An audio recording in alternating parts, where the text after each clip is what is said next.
even though the settler colonial systems and structures that are in place in this country do privilege different people differently and harm different people differently, it doesn't spare anybody. There are costs to everyone. And so one of the things we're talking about in this moment is the cost of not belonging to a specific place, knowledge system, language that we can track for centuries in terms of white folks, white communities in the United States. That's a loss. And we see that over and over again through different symptoms and manifestations of disconnection in this country.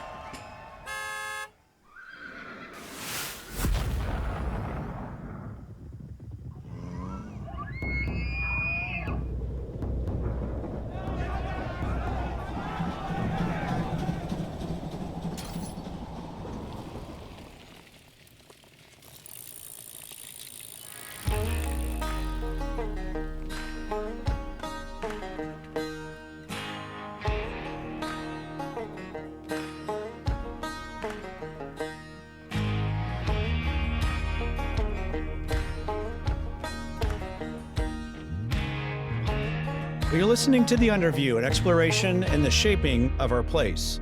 My name is Mike Rush, and in this episode, we continue our incredible conversation with Melissa Horner. Originally, I thought that this conversation could fit into one episode, something neat and tidy, but as you can tell, I was clearly wrong.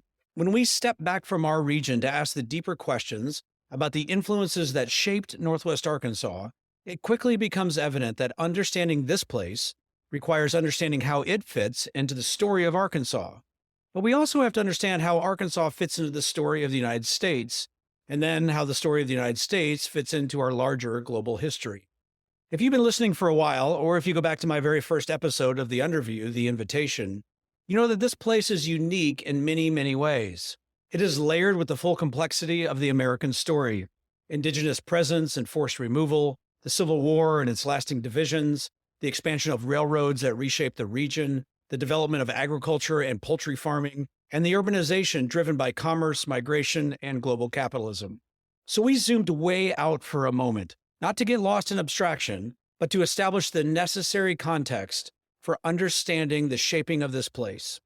Our purpose for the Underview remains the same. In a world where communities and people are increasingly fragmented, the road to wholeness lies in reconnecting with the land, remembering our past stories, and repairing what is broken to form a renewed collective understanding of what we value. This is that work. And because so many of our history books were written by people like myself, people who have benefited from the structures they uphold, I wanted to open us up to the full story, the story that we may not have heard before, one that allows us to see our past and therefore our present through a different lens, from a perspective that helps connect us to the land, to our story, and ultimately to each other. This collective understanding, I've called it a communal theology of place, and it serves as the foundation for building a shared and hopeful future.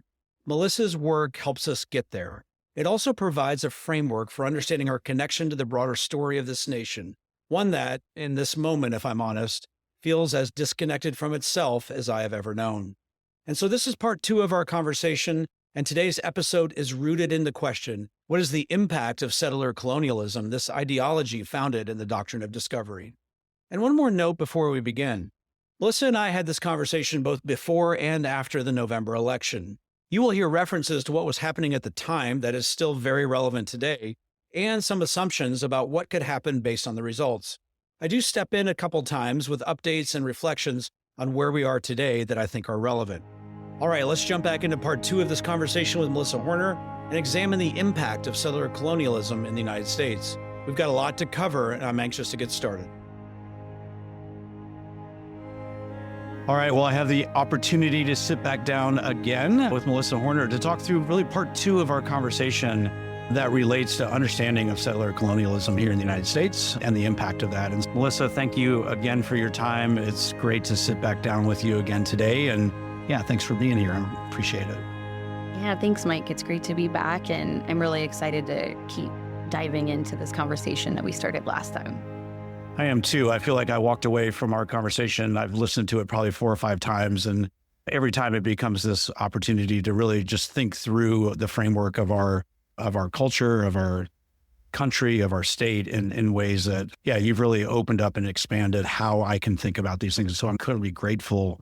And I think one of the things that I really draw away from our conversation that seems to be this underpinning of so much of our conversation is this concept that you talked about around relationality and its role in settler colonialism. And so I'd like to, maybe we can go back there and start there as a foundation for how we really start to process this conversation to ultimately get to, so what is the impact of settler colonialism today? So if that's where we're going, maybe we can start there.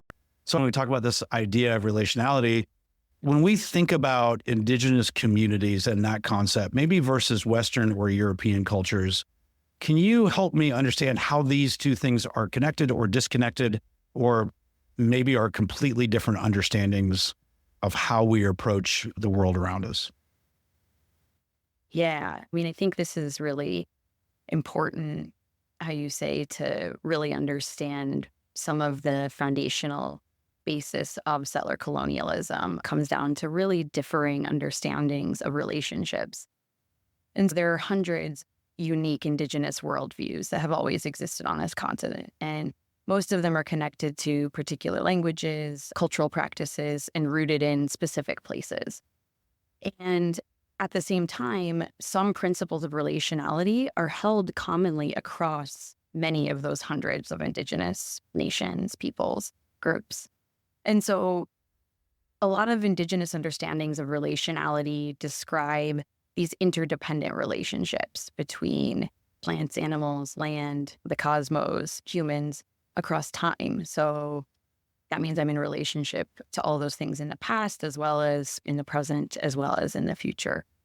And these deep and wide systems of relationality are really at the center of Indigenous existence and are often at the heart of Indigenous understandings of how to live in connected, curious, caring, and ultimately livable ways that can sustain not only ourselves, but all of the ecologies that we're part of as well. And if we're thinking about looking at relationships of land in the US, one way we can contrast Indigenous relationality is with Western possession, which is also a kind of relationship, but it's a very particular kind of relationship. And in the US, that a lot of that comes from property law. Property law helps create a lens to look at physical land through ownership and possession. And oftentimes, legal scholars call it a bundle of rights. And without getting into all the details of that, it basically just says that in the founding of the settler colonial US, property was represented as the guardian of every other right. And that was because early settlers and architects of settler colonial social systems really thought that without the right to own and use and enjoy one's own property, there would be no liberty at all, including things like freedom of expression, right to privacy, right to vote, stuff like that. And so I'm just going to keep going down this private property model just for a couple more minutes. In that model, a person, of course, pays money for land, and in turn, that person owns that land. They can do whatever they choose with that land.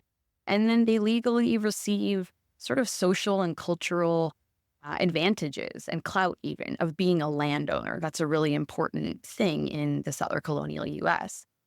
And notably, of course, originally, the only people that were allowed to own property were white men of a high enough sort of social class or standing. And so property and any of the related freedoms were never intended for everyone from the get. And if I shift back over a little bit to Indigenous understandings of physical land, those are colored by the relationships with land that are always assuming that land is inherently unownable. And so back to these Indigenous worldviews that understand mountains and rivers and lakes and animals and plants as living beings who cannot be bought, sold, owned. And further, humans and these more than human beings are, of course, in these intimate ecologies of relationships with one another where we rely on each other. And one of the sort of contrasts to this idea of a bundle of rights that comes out of Western property law Robin Walchmer, she's a Potawatomi scientist, the author of Braiding Sweetgrass.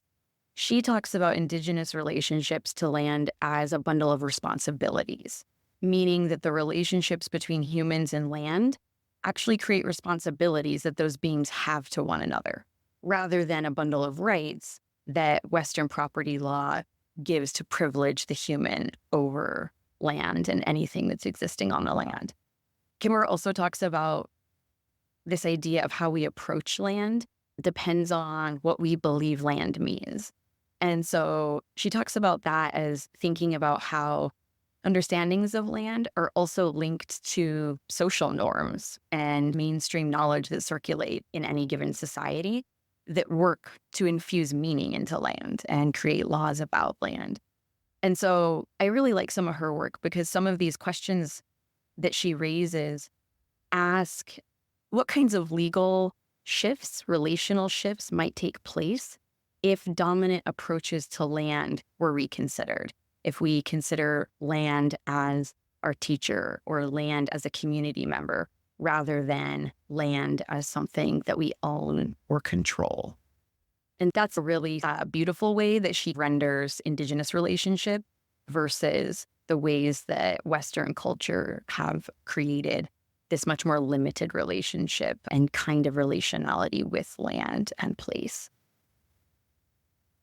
One thing that is a little tangential, but still I think illustrates this is in a lot of Indigenous cultures, relationships with other humans were important as well. And one kind of fun thing, a lot of tribes used sports for settling disputes. And so there's an organization in Montana, they're called the International Traditional Games Society. And they've been doing work for about the past 3 decades, collaborating with Indigenous communities to recover games that have been played for thousands of years. And these games they have names like double ball, plum dice, shinny ball, rock and fist, and there's a lot of them there. But one thing I really love about some of these big team games like double ball is that there are no set field boundaries. There's no time limit. There's no score limit or prescribed number of players. And so you can play 200 against 200 across 17 acres for 3 days if the purpose of the game calls for it. And many of these games were and continue to be for play, pleasure, learning, connection. And some of the team games, like double ball, were also used to create good relationality. And sometimes being in good relationship meant settling territorial disputes or dividing belongings during a divorce or resolving conflict. And so these are all really good examples of the sort of robust ways that Indigenous nations practiced relationality pre-colonization. And I think there's something really beautiful about thinking about playing rather than warring to resolve a difference. One thing that these millennia-old games tell us about Indigenous societies is that they understood that in order to maintain good relationality in light of disagreements, you had to have options besides declaring war or killing each other. And like I said, that is only tangentially related to land, but I think is another really good example of all the ways relationality can look in a setting that doesn't have settler colonialism imposing on it. Yeah, it's an incredible example. Just to think of all the wars related to who physically owns the land. I guess if you remove the concept of having the ability to own the land, the focus becomes upon the human being. It becomes upon the community. And so that, yeah, and it just, again, another just huge difference in how we think about relationships to each other and to place as well, too. When we think about how this relates back to people who are from Western European cultures, what do you feel like is lost or missing because of this lack of relationality? Yeah, I feel like this comes up in my classes a lot. My students will oftentimes, when we're talking about settler colonialism, I always invite them to think about their own histories and home places and families. And inevitably, they often bring up that the students who are white and come from families of settler descent oftentimes have a hard time tracing which people, places, languages, cultures they come from, or that they're connected to beyond immediate generations of relatives. And I think this is a really common settler colonial reality that can create a pretty profound sense of disconnection for a lot of people. And one of my own wonderings, and again, this comes up in some of the classroom conversations, is wondering if it's one of the reasons the 23andMe and Ancestry DNA tests have become so popular, because people are really trying to understand and learn and connect to something, some place, some culture, some way to feel rooted in relationships, whether that's relationship to a place or a people or a language or knowledge.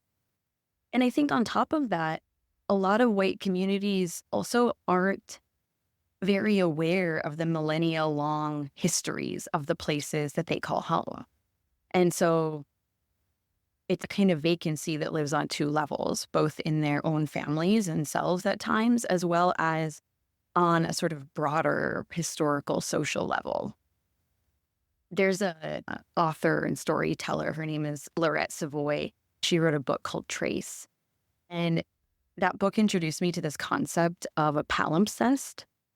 And I think about this concept of a palimpsest in terms of place.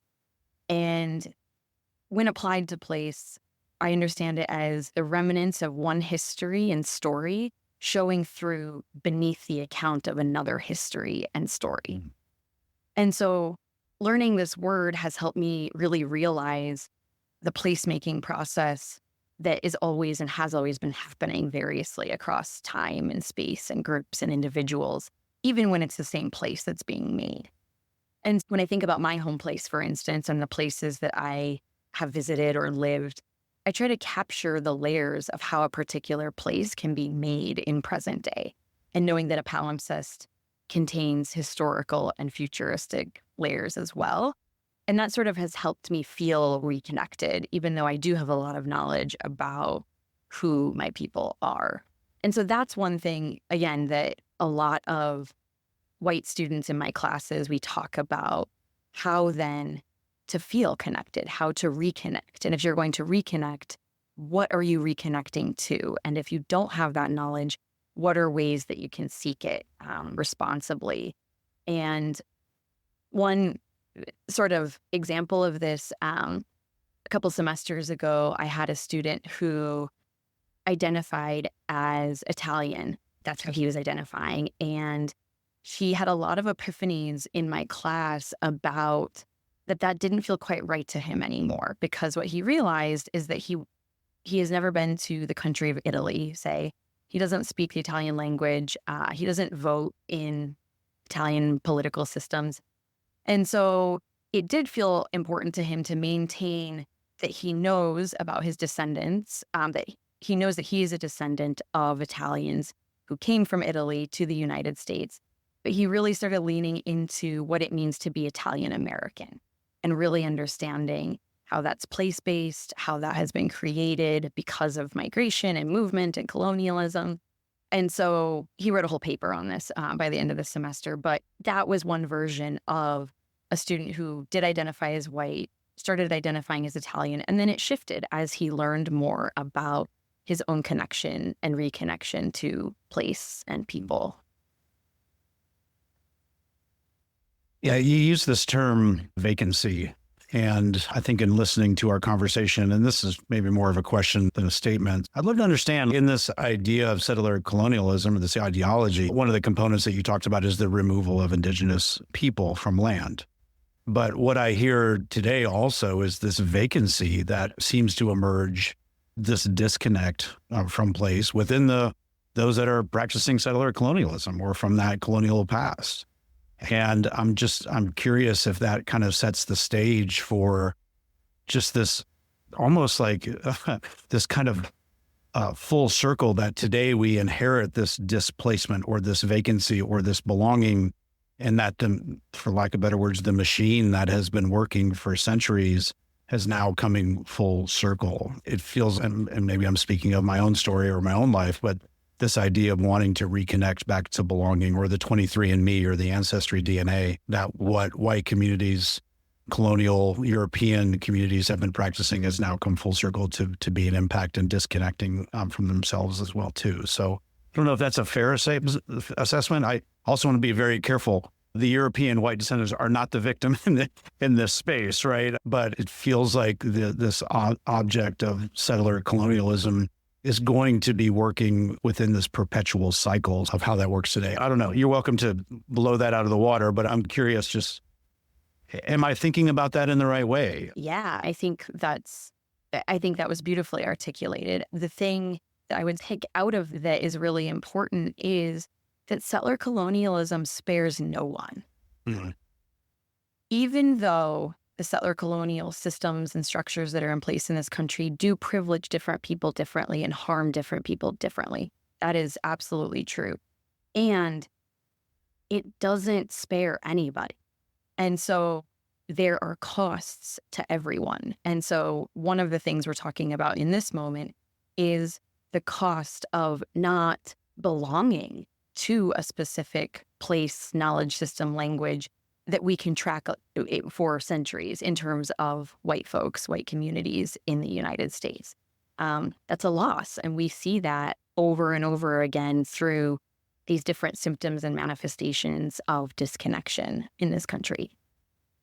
One of the things, too, that I think this segues into is it's so important to keep in mind that these settler colonial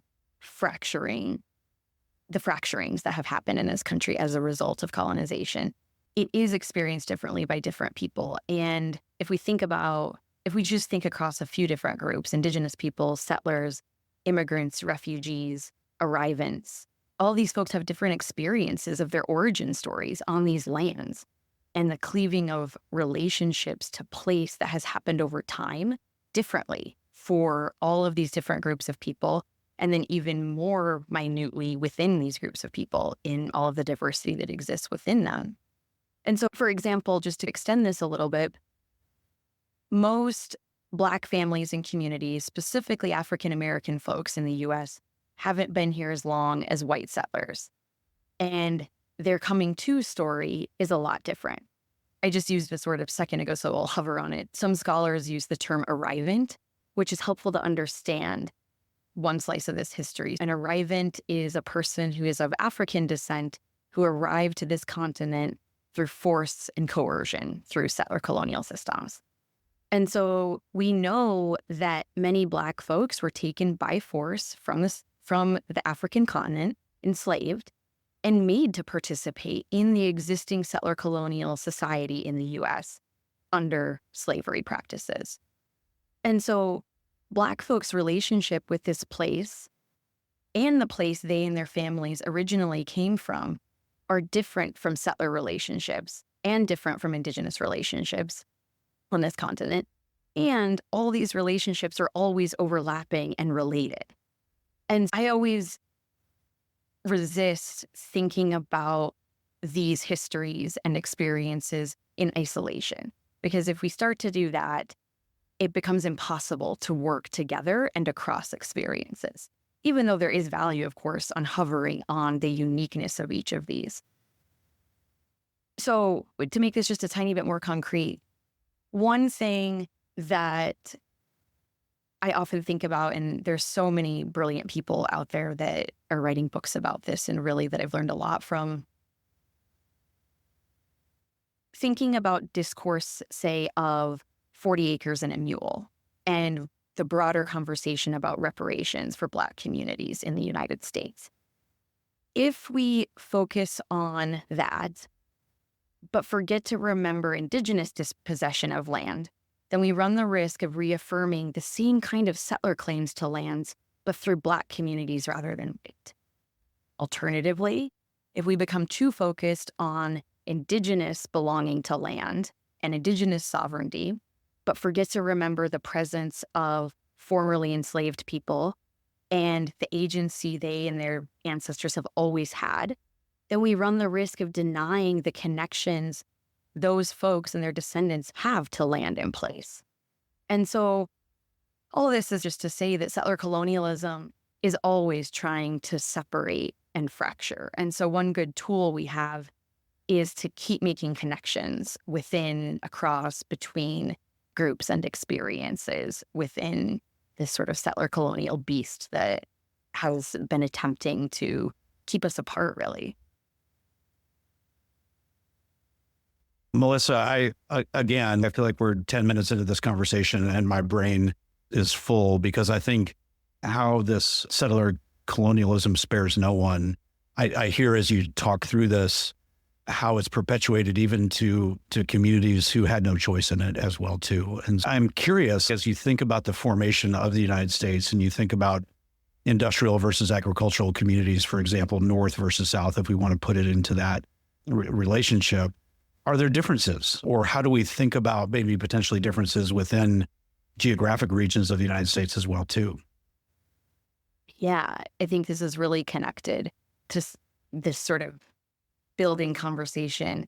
So I do want to just say I'm not from a southern state, and so I can't speak fully on this just because, again, that's not where my home place is. Those aren't where my connections are. But one thing, if I'm thinking about this through a settler colonial lens, it becomes very layered when we're thinking about southern states and the history of enslavement and the realities of segregation, the prison industrial complex, and all of the ways that this has happened over time. And one of the really unique things that happened in the South, in the US, is that both the land as property and humans as property became deeply entrenched in the South. And so one thing that southern states have that is a particular entanglement that the northern parts in general of the United States just have less of and looks different is the presence of two kinds of colonialism. Extractive colonialism that stole people indigenous to the African continent, and settler colonialism that used the stolen labor of enslaved people to work on the land stolen from indigenous people.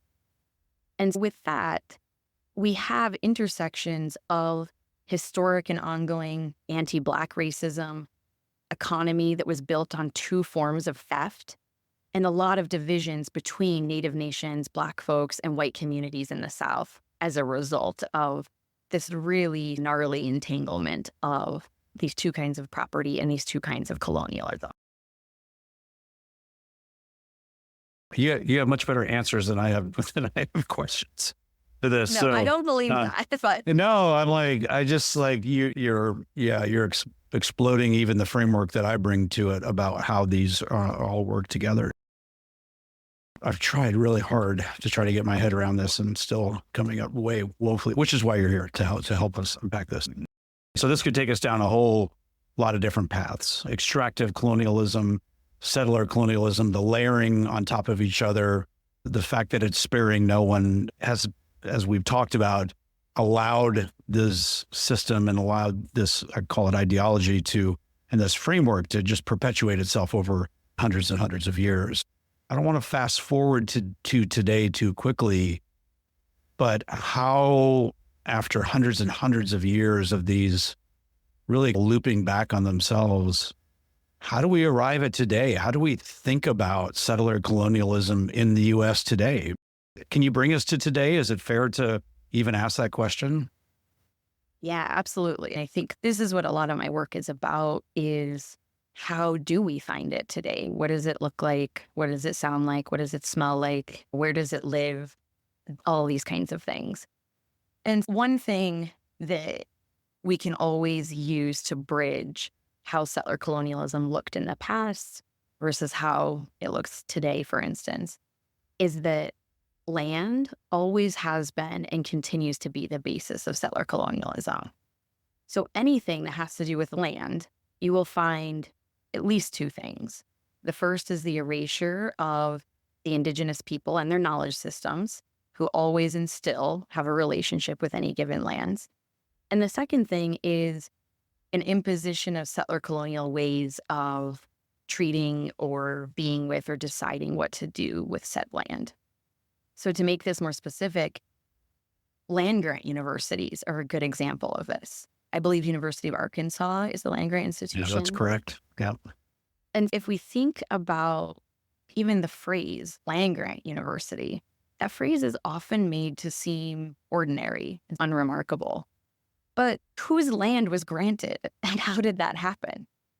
And now we could go through the whole history of that. But for right now, I think the more important thing is that it's just a space where intersections of land, settler colonialism, and education converge. And so asking questions about often used phrases like living the land grant mission or the imperative of supporting land grant university. These are common phrases at these institutions. Those interrogating those kinds of phrasing, language, can give us entry points to think about these institutions and how they're upholding ongoing settler colonialism. And like anything in a settler colonial nation in the US, it's complex. Like myself, I have gotten multiple degrees from land grant universities, Montana State University, the University of Missouri, and I get to do some really purposeful work alongside really smart, driven people in those spaces. So that's true. And it raises questions for me. What might it mean to acknowledge the successes of land grant institutions while also creating space to discuss what the cost has been and what it continues to be for Native peoples today? There's a lot of people that are thinking about this topic and taking action on it, but Bobby Lee and Tristan Atone have a really fantastic article called Land Grab Universities. And they lay out the history. They have all the data for where all the land at these institutions has come from, what tribes are connected to them, the impact. And then really, they have some compelling ways to think about some ways that some universities are trying to reconcile all this stolen land and wealth that they have accumulated at the expense of Native peoples. And again, that's just one sort of very small example of what settler colonialism looks like today, where it shows up. That one thing, too, that I just want to say to tie back to some of the stuff about relationality, one way that we can plug in this example to that is there are at least two choices. There's many more, but I'll just present it as two. We have, we'll just say the University of Arkansas and any other land grant institution for that matter in this country. If they take the approach about, wow, we have all these resources, look at all the power we have, look at all this stuff we own, look what we can do for this. And again, some of that stuff is really good that these institutions do. They support a lot of initiatives, help a lot of folks, et cetera. That remains true. But if we think about this from a relational perspective, one of my questions would be, because the University of Arkansas has all of this land that it owns, that Native peoples in that area were dispossessed of, what then are the relational responsibilities of the University of Arkansas to those Native nations? And so that's a very different kind of framing and understanding of amassing land and thinking about it through a relational lens rather than a property lens, for instance. Yeah, I think that's it's an interesting example for Northwest Arkansas because, yes, we are obviously a land grant university, but that responsibility within that context is not something that I've really thought through or maybe even understood. So are there other examples that we should be considerate of today, I assume? Yeah, definitely. I have a bunch. So let's go through. You can go through all of them if you've thought. It's honestly everywhere. Our entire legal, educational, and medical systems are based on Western settler colonial principles. I'll talk a little bit, at least, about medicine and education in a minute. But one really common way that settler colonialism is ubiquitous is through place names. The names of towns, cities, mountains, waterways, landmarks, a bunch of other stuff. So many of these current place names often come from colonial languages, English, of course, French, Spanish. These place names are often the names of individual white settlers, or they can be a mispronunciation or a misnomer of an Indigenous word or concept. Mm-hmm. And so all of Like this, literally like the state of Arkansas. exactly. Okay, so I don't know. Yeah, you may have. I'm just going to say it if that's okay, but keep going. Yeah, absolutely. No, that's fair. And so all over this continent, settler colonialism has imposed its own names on top of pre-existing indigenous place names. So many of these places were already known and named by the peoples who had been here for millennia. And in my own writing, I often use the phrase colonially known as. So I'll say, I live in what's colonially known as Missouri. And I do that to just linguistically flag that this is just one name for this place. And I do it to disrupt these settler colonial practices of renaming places that already had and still often have place names based on indigenous relationships to lands. And indigenous people in many cultures and locations still refer to many places and lands in this country by the names that they've always called them. And one kind of cool thing is that there are movements across the US to formally change some of the colonial place names back to indigenous names. And this, again, parallels and intersects so many of other movements that are going on in the country about removing, say, the names of people who enslaved Black folks and all the places and buildings that are named after those white settlers as well. Yeah, the highest peak in Arkansas was just renamed back to the Osage original name too. So it is good to see some of this happening, but I think that's a great example as well too. Well, pardon me for interrupting, but I wanted to insert a quick comment about this from President Trump's address that he gave at his inauguration, because I think it demonstrates this point. A short time from now, we are going to be changing the name of the Gulf of Mexico to the Gulf of America, and we will restore the name of a great president, William McKinley, to Mount McKinley, where it should be and where it belongs. Well, the president is referring to Denali in Alaska that had its indigenous name returned in 2015. But this is a call for that name to be removed again, highlighting Melissa's point. If you're not familiar with President William McKinley, he was heavily criticized for imperialism, overseeing the annexation of the Philippines, Guam, Puerto Rico, and Hawaii as a result of the Spanish-American War that justified U.S. expansion as really a civilizing mission. He is criticized for his silence on racial injustice that allowed Jim Crow laws and racial violence to persist, offering little support for Black Americans. And some may characterize his presidency as being marked as a turning point where the United States embraced overseas empire building while neglecting racial justice at home. And I'll let you determine if that parallels or has any relevance to us today. All right, let's pick our conversation with Melissa back up. Another thing I'm thinking about is, I don't know how pressing of a topic it is in Arkansas, I imagine somewhat, but conservation is a huge topic. Okay. Conservation is a big topic in where I'm from in Montana, where I live in Missouri, and of course, many other places in the US. And this might be a hot take for some, but the reality is that conservation is a settler colonial invention and practice. One of the ways this is abundantly clear is through the national park system in the United States. And I believe Arkansas has at least a few national parks, right? I know like Hot Springs National Park. That's correct. Yeah. Okay. And so, again, I always return to the complexity and the contradictions that settler colonialism always creates. And so this is not to say that all conservation or all national parks are unilaterally bad or good, but we're trying to get into some of the generative weeds here. And in some ways, national parks provide people access to land in ways that they wouldn't otherwise have access to.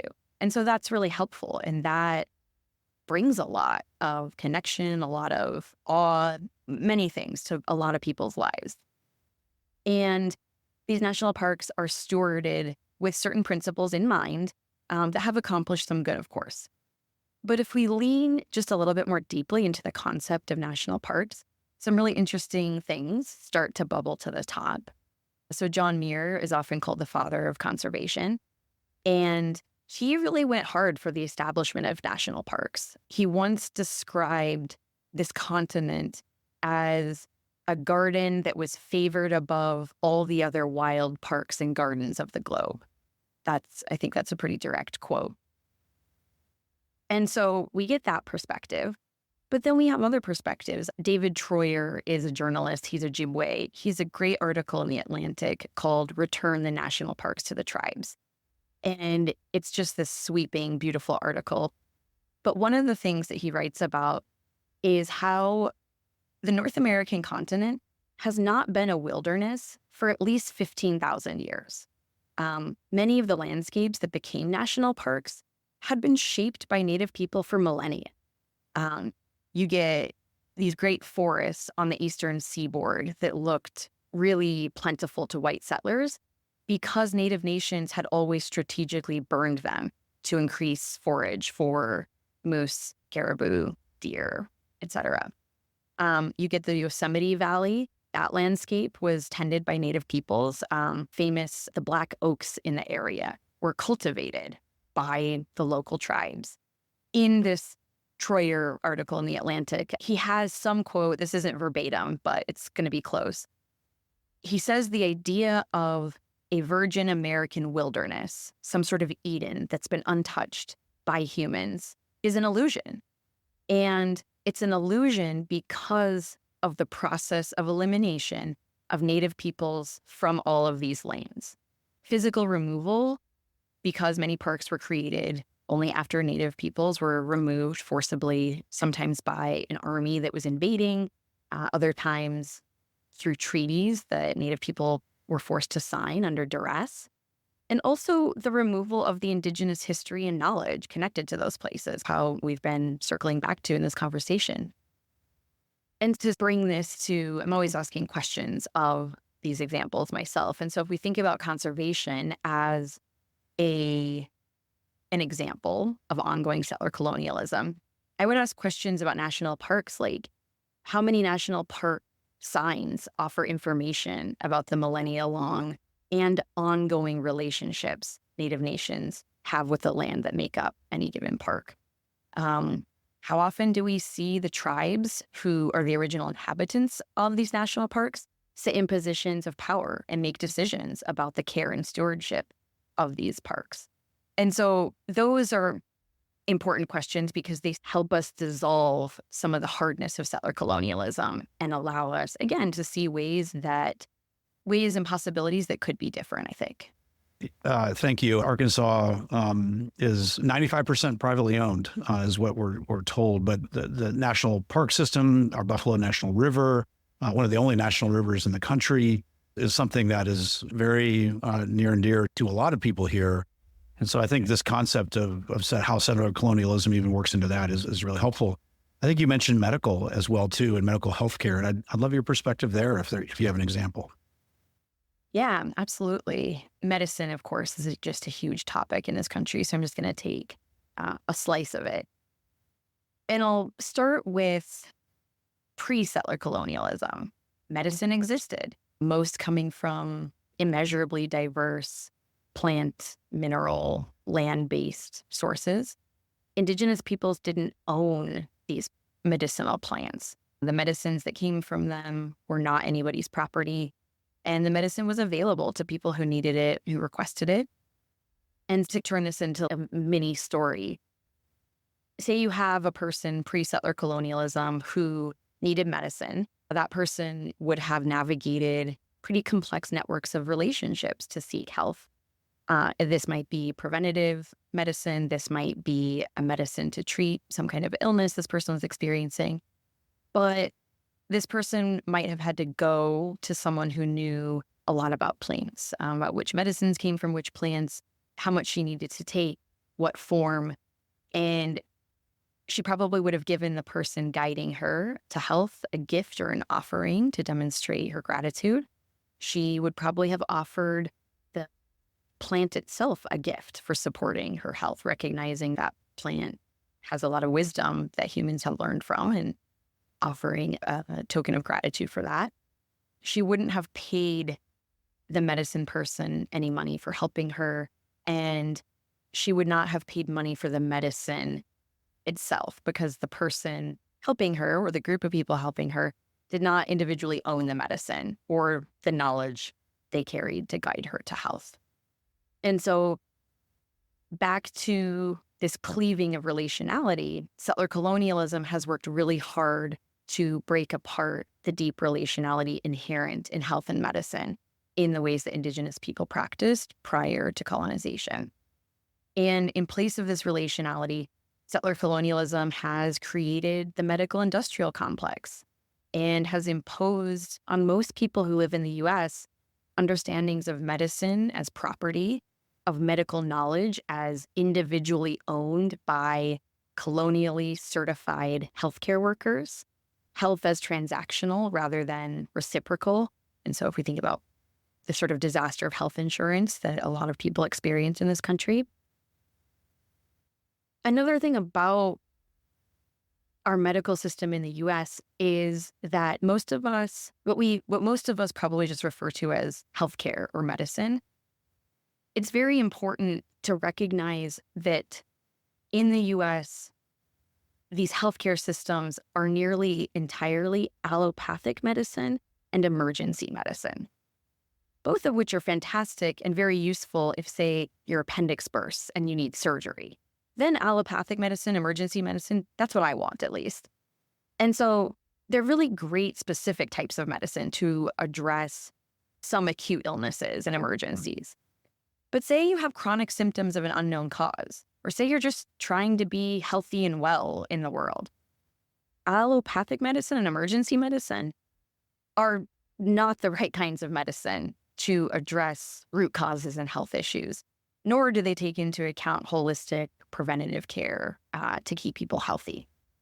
And so I think that's an important thing because oftentimes in the US medical system, other kinds of medicine get labeled as alternative medicine, holistic medicine, naturopathic medicine, when the reality is the current kinds of medical practices also have these qualifying words, allopathic and emergency.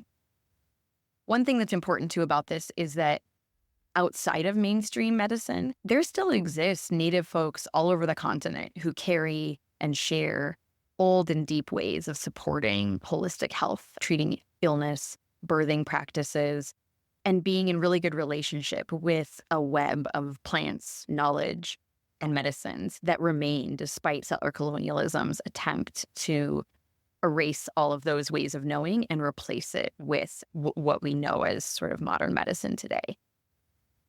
And I think the last thing I'll say is just that this isn't to say that in order to support Indigenous health or everyone and anyone's health, that we need to try to revert to pre-colonial ways, but it is to say that there's still a lot to be learned and recovered and practiced from pre-colonial ways of guiding health practices, I think.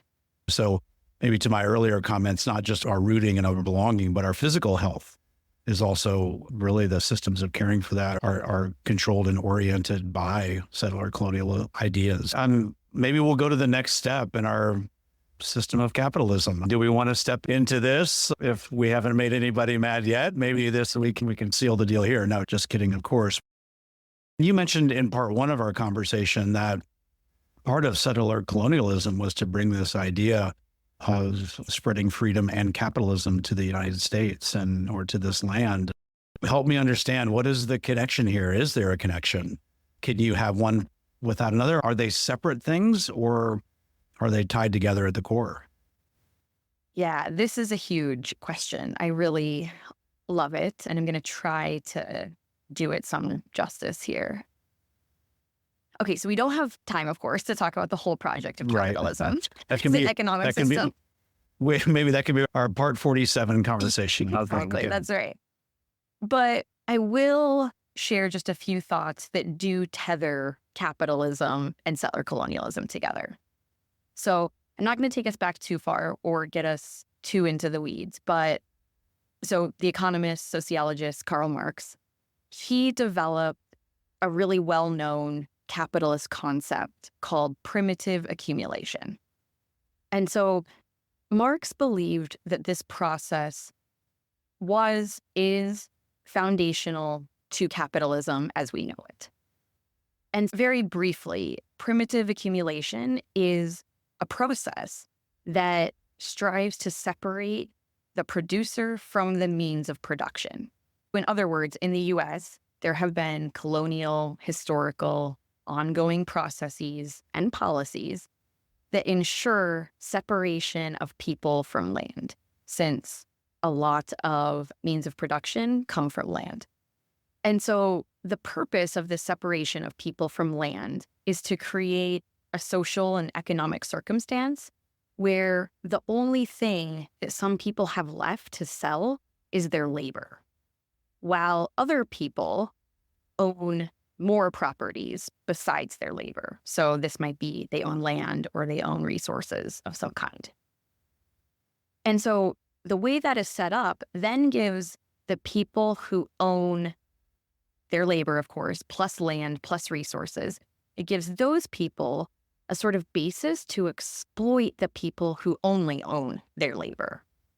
And so these are the very foundational layers of how we can see modern day poor working class and affluent classes in a capitalist society like the United States. Okay, so that's just like very tiny slice of capitalism itself.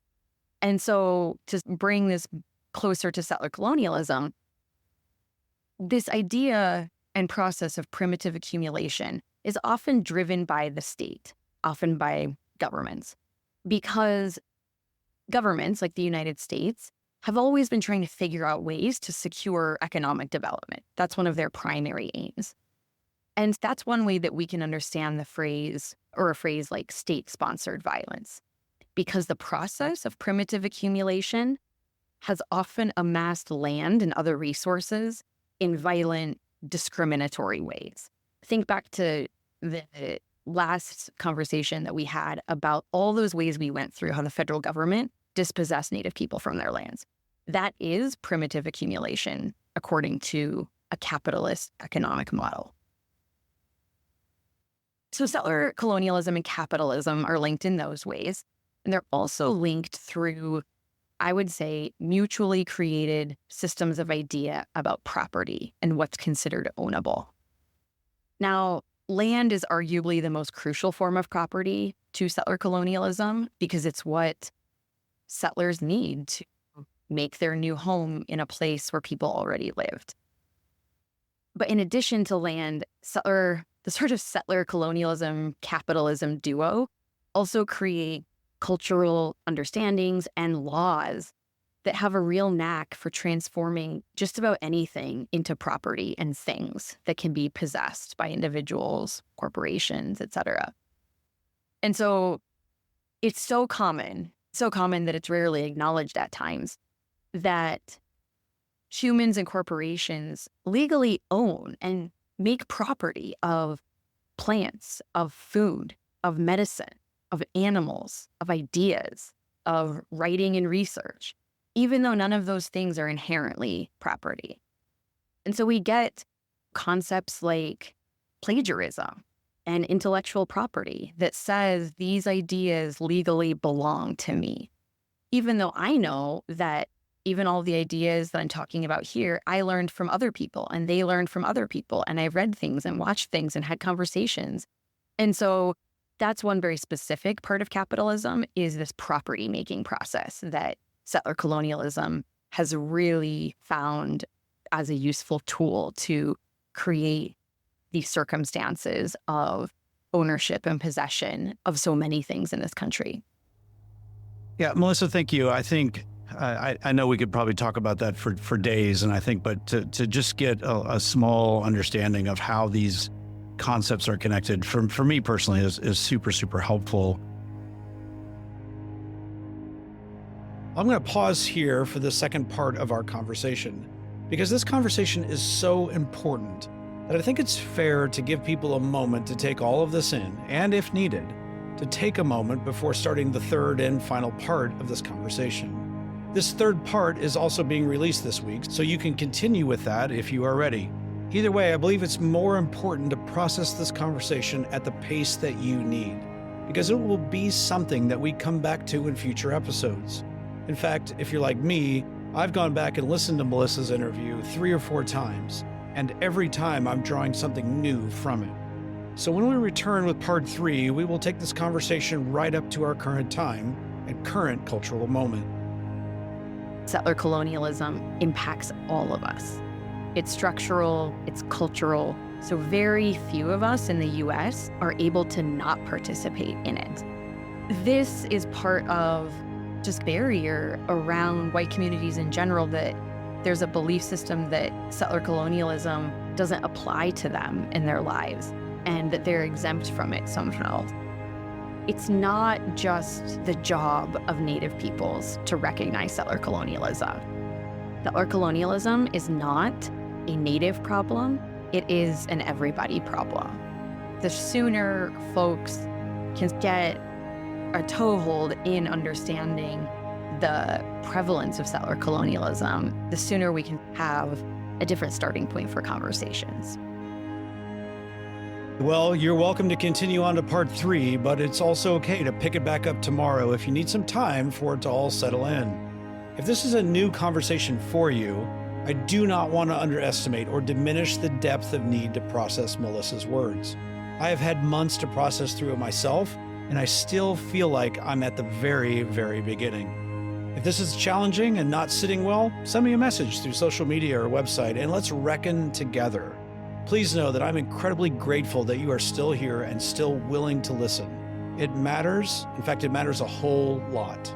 It is the evidence that you are willing to cross the borders that I mentioned in the season's beginning episode. It is evidence that you are willing to embrace the layered and complicated history to work towards a community where we can all belong. So thank you for listening. This is The Underview, an exploration in the shaping of our place.